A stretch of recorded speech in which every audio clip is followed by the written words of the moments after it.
What's up, everyone? Welcome back to another review, and this time we're taking a look at The Dead Don't Die, written and directed by Jim Jarmusch. The overall plotline of The Dead Don't Die is a small town police force have to defend their town from a impending zombie invasion that is caused by the Earth losing its rotation due to polar fracking.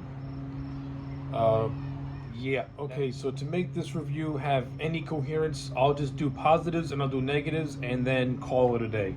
Positives. This movie is loaded with a ensemble cast of who's who. You have Adam Driver, you have Bill Murray, you got Danny Glover, Chloe Sevigny, Austin Butler, Selena Gomez, Tom Waits.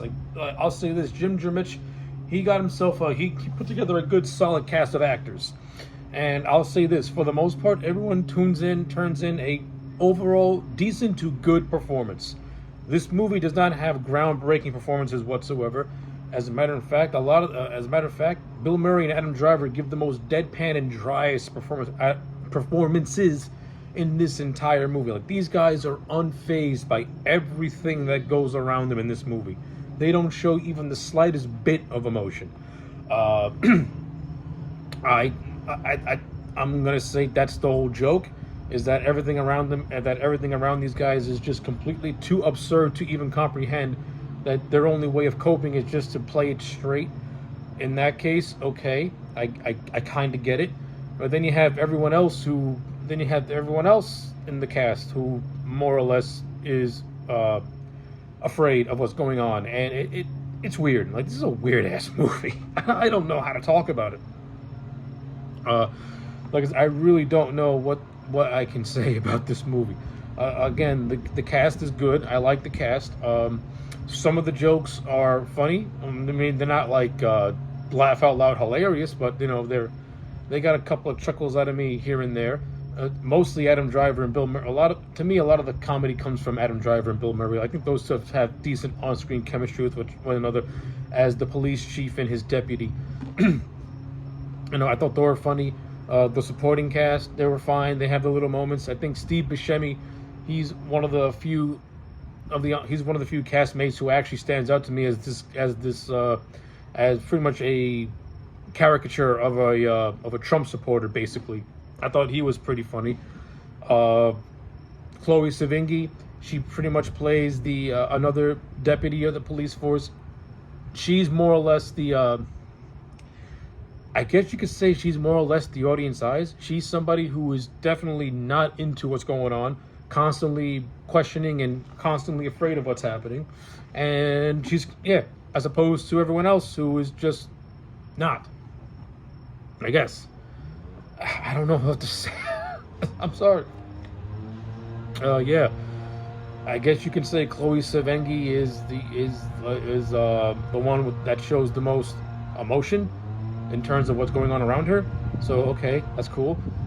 You also have you also have Tilda Swinton, who's in this movie, who plays a mortuary worker, a Scottish mortuary worker who dabbles in samurai. And then she gets abducted by aliens in the end. Okay. Aliens? Where did that come from? I don't know. But at least they make a meta joke out of it and point out the stupidity of it. Towards the end, so there's this running joke throughout the entire movie where Adam Driver's character keeps saying that this is not going to end good, or this is going to end badly. And the joke pays off when he tells Bill Murray that he wrote the script that the director, that he read the script that the director gave him. And then they go back and say that the aliens was not in the original script that he read. Okay, it's a fourth wall joke.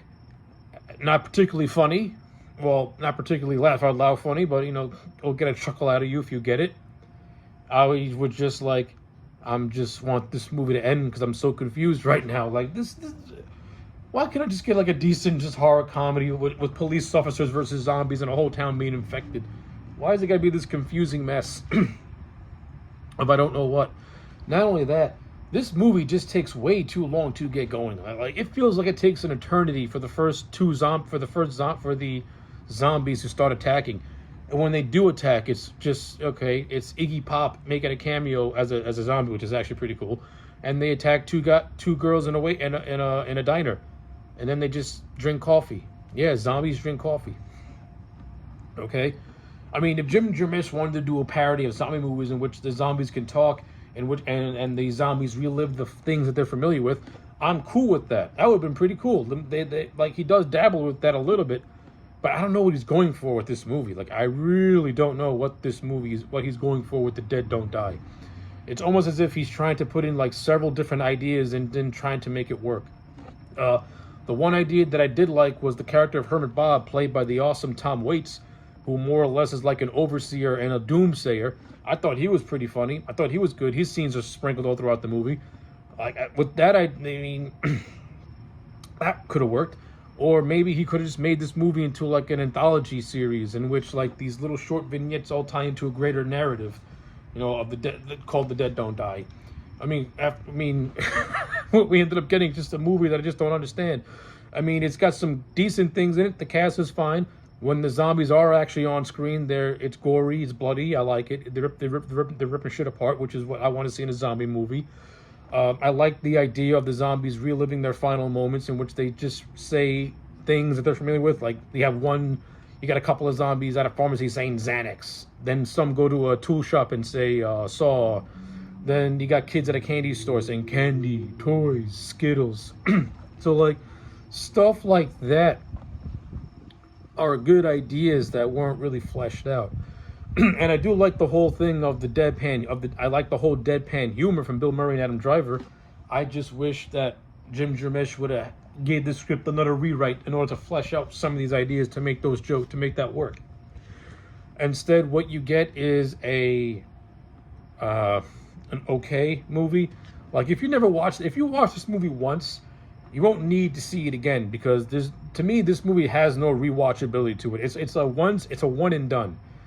And yeah, it's a one and done. A final grade, I'll give it a 4 out of 10. That's strictly for the cast and some of the zombie moments. Everything else in this movie is just so freaking weird, and I just don't care. I don't even care about the whole subplot of kids in a psych ward. I don't know.